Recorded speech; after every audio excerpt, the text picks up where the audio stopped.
तो बात महासागरीय जल संचलन की कर रहे हैं। महासागरीय जल संचलन में आपको महासागरीय जल संचलन की 3 गतियां बताई।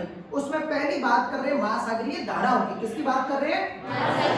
महासागरीय धाराओं की। स्वभाव के अनुसार महासागरीय धाराएं कितने प्रकार की होती है? 2 प्रकार की होती। पहली गर्म जल धाराएं और दूसरी ठंडी जल धाराएं। वे जल धाराएं जो भूमध्य रेखा से ध्रुवों की ओर चलेगी कैसी होगी? गर्म जल धाराएं। कैसी होगी? और वे जल धाराएं जो ध्रुवों से भूमध्य रेखा की ओर आएगी कैसी होगी? ठंडी जल धाराएं। तो आप मुझे बताना, ये कैलिफोर्निया की जो जलधारा है उत्तरी अमेरिका महाद्वीप के पश्चिमी तट पर और प्रशांत महासागर के पूर्वी तट पर उत्तर से दक्षिण यानी ध्रुवों से भूमध्य रेखा की ओर चलती कैसी होगी? ठंडी जलधारा। कैसी होगी? नाम क्या है इस जलधारा का? कैलिफोर्निया की ठंडी जलधारा। कैलिफोर्निया की ठंडी जलधारा का नाम इसलिए रखा गया क्योंकि यहाँ पर एक राज्य है अमेरिका का कैलिफोर्निया, यहाँ एक प्रायद्वीप है कैलिफोर्निया और यहाँ एक खाड़ी है कैलिफोर्निया, इसीलिए इस ठंडी जलधारा का नाम भी क्या रखा गया? कैलिफोर्निया की ठंडी जलधारा। अच्छा, इसके बाद में जहां पर भी ठंडी जलधाराएं चलेगी वहां महाद्वीपों के पश्चिमी तट पर मरुस्थल बनेंगे, जैसे मोजो मरुस्थल, जैसे सोनारायण मरुस्थल। इनका निर्माण इसी ठंडी जलधारा के कारण होता है। अच्छा, महासागरों में जो महासागरीय धाराएं संचलन होता है ये सबसे इंपॉर्टेंट है बाकी दोनों गतियों की अपेक्षा, ज्वार भाटा और महासागरीय लहरों या तरंगों की अपेक्षा। दूसरा, दक्षिणी अमेरिका महाद्वीप के पश्चिमी तट पर जो ठंडी जलधारा चलेगी ऐसे ध्रुवों से भूमध्य रेखा की ओर, इसका नाम है पेरू या हम्बोल्ट की ठंडी जलधारा। इस महाद्वीप के कौन से तट पर? कौन से तट? पश्चिमी तट पर। कौन से तट पर? पश्चिमी तट पर। पेरू यहाँ पर एक देश है। पेरू दक्षिणी अमेरिका में इंपोर्टेंट देश है, मछली उत्पादन के लिए प्रसिद्ध है और उसकी राजधानी है लीमा। पेरू के कारण इस ठंडी जलधारा का नाम क्या है? पेरू की ठंडी जलधारा। जर्मनी का एक विद्वान है, नाम है हम्बोल्ट। कॉस्मोस, महान जो पुस्तक थी कॉस्मोस, सॉरी जो महान ये लेखक है कॉस्मोस, इसने प्रमुख पुस्तक लिखी और ये जब दक्षिणी अमेरिका में आया था तब इसने इस ठंडी जलधारा पेरू की खोज की थी, इसलिए इस धारा का दूसरा नाम क्या है? हम्बोल्ट की ठंडी जलधारा। महासागरीय धाराओं की उत्पत्ति में व्यापारिक पवनों का सबसे ज्यादा योगदान होता है। वो भी कौन सी? ऐसे तो पछुआ पवनों में भी, पछुआ पवनों के कारण जो उत्तर की ओर दल पश्चिम धारा है उनको भी गति मिलेगी, लेकिन सबसे पहले जो उत्पत्ति होती है उसमें व्यापारिक पवनें यूं चलती है। देखो ऐसे, ये दक्षिणी गोलार्ध की व्यापारिक पवन, ये उत्तरी गोलार्ध, ये इनको पुश करेगी, ऐसे जल को पुश करती, धक्का देती है धीरे धीरे, इस कारण जल गति करना शुरू करता है। फलस्वरूप भूमध्य रेखा, भूमध्य रेखा का दूसरा नाम क्या है?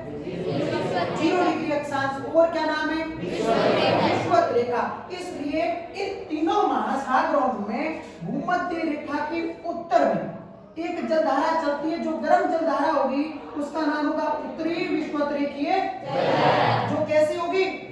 और दक्षिण में होगी, उसका नाम है दक्षिणी विषुवत रेखीय जलधारा। प्रशांत महासागर में जब ये जलधाराएं आगे बढ़ती है तब ये पूर्व में एशिया और ऑस्ट्रेलिया के भागों से टकराती है। जैसे ही तट से ये धाराएं टकराती है तब ये धाराएं यूं बढ़ जाती, कुछ इस प्रकार। यहाँ से ये आगे बढ़ी और उसके बाद में ये धाराएं इस प्रकार तट से टकराने के बाद मुड़ गई। इसका नाम वही है उत्तरी विषुवत रेखीय जलधारा और इसका नाम है दक्षिणी विषुवत रेखीय जलधारा। अब एक धारा भूमध्य रेखा से ध्रुवों की ओर बढ़ रही है तो गर्म होगी, ठंडी होगी? गर्म जलधारा होगी। ऑस्ट्रेलिया के पूर्व में है इसलिए इसका नाम होगा पूर्वी ऑस्ट्रेलियन जलधारा। तो इसका नाम है पूर्वी ऑस्ट्रेलियन जलधारा। और गर्म होगी, ठंडी? गर्म होगी। कैसी होगी? गर्म होगी। ओके, नेक्स्ट पॉइंट, एक गर्म जलधारा एशिया के पूर्वी तट से टकराकर उत्तर की ओर बढ़ रही है, यानी ध्रुवों की ओर। गर्म होगी, ठंडी होगी? गर्म होगी। नाम है क्यूरोशियो। क्या नाम है? क्यूरोशियो। यह जापान के पूर्वी तट पर से होकर गुजरती है। पश्चिमी तट से जो निकलेगी उसको कहा जाता है सूक्ष्म गर्म जलधारा, जिसकी अभी बात करेंगे। ठीक है, ये जलधारा आगे बढ़ जाती है। ठंडे प्रदेशों से जब बर्फ पिघलती है, जल स्तर बढ़ता है, तब एक ठंडी जलधारा ऐसी आएगी, इसका नाम है आयोशियो, क्या नाम है? आयोशियो, आयोशियो, आयोशियो।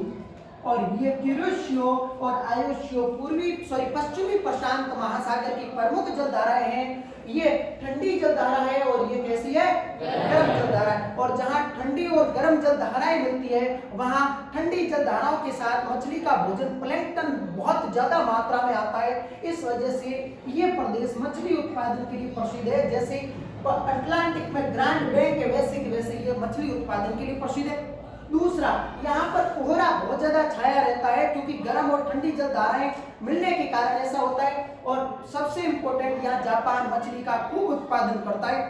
जापान के 4 प्रमुख द्वीप है, होक्काइडो, होन्शु, शिकोकू और क्यूशु। और इसके पूर्वी तट पर यहाँ मछली का खूब उत्पादन किया जाता है। वही जापान जिसे विश्व में सूर्योदय का देश कहा जाता है। तो ये प्रशांत महासागर की प्रमुख जलधाराएं थी। ये जो क्यूरोशियो है ये आगे बढ़ेगी, ऐसे आगे बढ़ती हुई ये अलास्का के पूर्वी भाग में पहुंच जाएगी और अलास्का की खाड़ी में आगे बढ़ेगी। इसलिए यहाँ इसे कहा जाएगा अलास्का की गर्म जलधारा। अलास्का एक राज्य है इसका, अमेरिका का। अलास्का की गर्म जलधारा, किसकी गर्म जलधारा? अलास्का की गर्म जलधारा। यही वो धारा जो क्यूरोशियो आगे बढ़ जाएगी ऐसे। और फिर देखो ये एक सर्किल बनता है क्लॉकवाइज उत्तरी गोलार्ध में। यहाँ से ये उत्तरी विश्वोत्तरीय जलधारा, फिर उत्तर में क्यूरोशियो, फिर आगे अलास्का, फिर इधर से कैलिफोर्निया और इस प्रकार एक सर्किल बन गया धाराओं का। बात समझ में आई क्या? ठीक है। अब ये तो हो गई मुख्य रूप से प्रशांत महासागर की धाराएं। अब चलते हैं अटलांटिक महासागर में। अटलांटिक महासागर में वही व्यापारिक पवनों के कारण एक गर्म जलधारा भूमध्य रेखा के उत्तर में और एक गर्म जलधारा भूमध्य रेखा के दक्षिण में चलती है, खास करके व्यापारिक पवनों के कारण। तट से टकराने के कारण, तट है वो महासागरीय धाराओं में विक्षेप उत्पन्न करते हैं, मतलब उनकी दिशा चेंज करने की कैपेसिटी रखते हैं। फिर तट से टकराने के कारण एक दक्षिण में चलेगी ऐसे और एक उत्तर में चलेगी यूं ऐसे।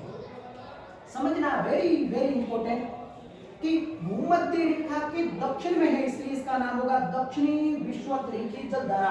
ये अटलांटिक महासागर की है, नाम है दक्षिणी विश्वोत्तरीय जलधारा। और उत्तर वाली का नाम होगा उत्तरी विश्वोत्तरीय जलधारा। अब पूरा नाम इनका ऐसे होगा, उत्तरी विश्वोत्तरीय अटलांटिक महासागर की गर्म जलधारा। दक्षिण वाली दक्षिणी अटलांटिक महासागरीय विश्वोत्तरीय जलधारा। अब ये जब दक्षिणी अमेरिका के पूर्वी तट से गुजरती है ध्रुवों की ओर, तो यहाँ एक बड़ा देश है ब्राजील। नाम सुना होगा आपने, देश का नाम है ब्राजील। राजधानी ब्राजीलिया है। पहले रियो डी जनेरियो थी, जो यहाँ पर 1992 में प्रथम पृथ्वी सम्मेलन का आयोजन किया गया था। इस गर्म जलधारा का नाम है पूर्वी ब्राजील या ब्राजील की गर्म जलधारा। ब्राजील की ब्राजीलियन धारा, नाम है ब्राजील की धारा। कौन सी धारा है? ब्राजील की धारा। अब दक्षिणी अमेरिका बहुत लंबा विस्तृत है, इसलिए इधर से ठंडी जलधारा आएगी ऐसे कैसे। ध्रुवीय प्रदेशों में बर्फ के पिघलने के कारण और उच्च जल स्तर के कारण इसका नाम है फॉकलैंड की ठंडी जलधारा। ये यूनाइटेड किंगडम के फॉकलैंड द्वीप के पास से गुजरती, इसलिए इसका नाम है फॉकलैंड की ठंडी जलधारा। क्या नाम है? फॉकलैंड की ठंडी जलधारा। समझ में आ रहा बच्चों? ठीक है। फिर इसके बाद में ये आगे ऐसे मुड़ जाएगी, यूं चलेगी, इसे कहा जाएगा दक्षिणी पछुआ प्रवाह। और फिर ये उत्तर की ओर यूं बढ़ेगी और ये ठंडी जलधारा ध्रुवों की से भूमध्य रेखा की ओर चलेगी। कैसी जलधारा होगी? ठंडी। इसका नाम है बेंगुला की ठंडी जलधारा। क्या नाम है? बेंगुला की ठंडी जलधारा। Benguela very very important. इसी बेंगुला की ठंडी जलधारा के कारण कालाहारी मरुस्थल का निर्माण होता है। किसका होता है? कालाहारी मरुस्थल, जो दक्षिणी अफ्रीका में है। आगे नेक्स्ट क्लास में आप ये पढ़ोगे भी कि इसमें बुशमैन जनजाति और ये पूरा का पूरा आपके कालाहारी मरुस्थल टॉपिक सिलेबस में दिए। ठीक है। फिर ये देखो एक सर्किल बन गया ऐसे इस प्रकार। इससे ये दक्षिणी गोलार्ध में महासागरीय धाराओं का जो सर्किल है वो घड़ी की सुई की विपरीत दिशा में चलेगा ऐसे, और उत्तरी गोलार्ध में ये घड़ी की सुई की दिशा में चलेगा। कैसे? ये जो उत्तरी विश्वोत्तरीय जलधारा ये आगे बढ़ती हुई यहाँ पर इस भाग में मैक्सिको की खाड़ी है, इसके कारण ये कैरेबियन जलधारा के से आगे बढ़ती हुई गल्फ स्ट्रीम कहलाती है। इसका कई नाम फ्लोरिडा भी है, लेकिन अकॉर्डिंग टू आपके सिलेबस के अकॉर्डिंग यहाँ पर इसे गल्फ स्ट्रीम के नाम से जाना जाता है। स्ट्रीम का अर्थ होता है धारा, गल्फ का अर्थ होता है खाड़ी, मतलब ये मेक्सिको की खाड़ी से निकल कर आ रही है, इसलिए इसे कहा जाता है गल्फ स्ट्रीम। क्या कहा जाता है? और ये जलधारा जब आगे बढ़ती है तब ये यूरोप के पश्चिमी तट से टकराती है पछुआ पवनों के साथ, और पश्चिमी यूरोप में खूब वर्षा करवाती है। गर्म जलधारा में जो ऊपर की हवा होती है उसमें वो नमी की मात्रा बढ़ाती रहती है, क्योंकि गर्म जलधारा है, और उसकी वजह से इस पश्चिमी यूरोप पर खूब वर्षा होती है। गल्फ स्ट्रीम को यूरोप का गर्म कंबल कहा जाता है, क्योंकि ये गर्म जलधारा पश्चिमी ठंडे यूरोप को गर्म प्रदेश कर देती है, इसलिए इसे कहा जाता है यूरोप का कंबल। क्या कहा जाता है? यूरोप का कंबल। एक ठंडी जलधारा यहाँ से आती है, ऐसे के ऐसे जैसे यूरोशियो से मिलने के लिए आती, वैसे के वैसे, और इस ठंडी जलधारा का नाम है, इस ठंडी जलधारा का नाम है लेब्राडोर। क्या नाम है? लेब्राडोर। लेब्राडोर सागर से आती है। एक बैफिन द्वीप है, ग्रीनलैंड, ये विश्व का सबसे बड़ा द्वीप है। क्या नाम है? ग्रीनलैंड। इसके पश्चिम में एक द्वीप है बैफिन द्वीप, और उस डेविस जल संधि से होती हुई जलधारा आती है, नाम है लेब्राडोर लेब्राडोर धारा, और ये ठंडी जलधारा है, और यहाँ भी खूब मछलियों का उत्पादन किया जाता है, और बहुत ज्यादा उत्पादन किया जाता है मछली का उत्पादन। ठीक है, नेक्स्ट, यहाँ ग्रैंड बैंक न्यूफाउंडलैंड द्वीप के पास है। फिर यहाँ से ठंडी जलधारा दक्षिण की ओर चलेगी, ऐसे जैसे कैलिफोर्निया की चलती वैसे की वैसे, और इस ठंडी जलधारा का नाम है कैनारी की ठंडी जलधारा। क्या नाम है? कैनारी की ठंडी जलधारा। और ये ठंडी जलधारा, इसका नाम क्या था? बेंगुला। ये भी ठंडी जलधारा है। महाद्वीपों के पश्चिमी तट पर ठंडी जलधाराएं और महाद्वीपों के पूर्वी तट पर गर्म जलधाराएं होगी। महाद्वीपों के पश्चिमी तट पर ठंडी जलधारा के कारण वर्षा कम होती है, और महाद्वीपों के पूर्वी तट पर गर्म जलधाराओं के प्रभाव के कारण वर्षा ज्यादा होती है। निम्न अक्षांशों में, उच्च अक्षांशों में यदि गर्म जलधाराएं पहुंचती है तो वो महाद्वीपों का पश्चिमी तट होता है और वहां वर्षा खूब होती है। इसे कहा जाता है यूरोप तुल्य जलवायु प्रदेश, जहां लगभग वर्ष भर वर्षा होती है। लगभग वर्ष भर क्या होती है? वर्षा होती है। ठीक है, ये तो होगी अटलांटिक महासागर की धारा है, जिसमें लेब्राडोर ठंडी जलधारा है, कैनारी ठंडी जलधारा है, बेंगुला ठंडी जलधारा है, और ब्राजील की गर्म जलधारा है। ये दोनों उत्तरी विश्वतृण की और दक्षिणी विश्वतृण की गर्म जलधारा है, और गल्फ स्ट्रीम भी गर्म जलधारा है, जिसका मुख ध्रुवों की ओर होगा वो धारा कैसी होगी? गर्म। और जिसका मुख भूमध्य रेखा की ओर होगा वो धारा कैसी होगी बच्चों? ठंडी होगी। क्लियर है? ठीक है, तो ये होगी प्रशांत और अटलांटिक महासागर की जलधाराएं। अब हिंद महासागर की बात करते हैं। एम आकार में विस्तृत, विश्व का तीसरा बड़ा महासागर, नाम हिंद महासागर। भारतीय भूमि के दक्षिण में होने के कारण हिंदुस्तान भारत को कहा जाता है, इसलिए इस महासागर का नाम हो गया हिंद महासागर। क्या हो गया? हिंद महासागर। ये महासागर है, इसमें खूब सारे द्वीप है, और यहाँ की जलधारा में कुछ मूलभूत अंतर भी है। धाराएं सबसे पहले उत्पन्न होती है, उनमें पवन का योगदान बहुत ज्यादा होता है। पवन क्या, घर्षण के कारण जल को धक्का देती है और जल उस दिशा में गति करता रहता है। देखो कैसे, यहाँ उत्तरी विश्वतृण की जलधारा व्यवस्थित चल रही है, यहाँ प्रशांत महासागर में भी व्यवस्थित चल रही है। हिंद महासागर में ये उत्तरी विश्वतृण की जलधारा ऐसे चलेगी 6 महीने तक। तो दक्षिणी पश्चिमी मानसूनी पवनों के कारण तट के सारे युग इस भूमध्य रेखा का उत्तर में इसने अनुसरण किया, ही तट का अनुसरण किया। क्यों? क्योंकि दक्षिणी पश्चिमी मानसून जब 6 महीने एक्टिव रहता है तो वो हवा को यूं धक्का दे, सॉरी इस जल को धक्का देता है, इस वजह से ऐसे चलती है। 6 महीने जब मानसून लौटता है तब ये 6 महीने ऐसी चलती है। उत्तरी हिंद महासागर में ये उत्तरी विश्वतृण की जलधारा वर्ष में 2 बार परिवर्तित होकर चलेगी। बात समझ में आ गई क्या? भारतीय मानसून को मजबूत करने वाली एक ठंडी जलधारा सोमालिया के पास उत्पन्न होती है, इसलिए इसे कहा जाता है सोमालिया की ठंडी जलधारा, जिसके कारण यहाँ हाई प्रेशर बन जाता है और भारत में उस समय लो प्रेशर होता है, इसलिए हाई प्रेशर से लो प्रेशर की ओर तेज गति से पवनें चलती है। इन्हें ही विद्वान दक्षिणी पश्चिमी मानसून की संज्ञा देते हैं, जो भारत में जून से लेकर अक्टूबर तक खूब वर्षा करवाता है। ठीक है, ये जलधारा ऐसी अब दक्षिणी विश्वत रेखीय जलधारा अपने स्थान पर व्यवस्थित चलेगी, इसमें कोई परिवर्तन नहीं होगा। कैसे?